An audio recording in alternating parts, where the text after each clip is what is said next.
ربیع بن نافع نے بیان کیا، کہا ہمیں معاویہ بن سلام نے زید سے حدیث بیان کی کہ انہوں نے ابو سلام کو بیان کرتے ہوئے سنا،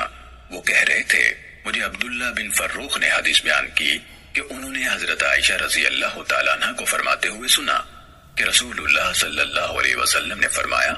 بنی آدم میں سے ہر انسان کو 360 مفاصل یعنی جوڑوں پر پیدا کیا گیا ہے، تو جس نے تکبیر کہی، اللہ کی حمد کہی،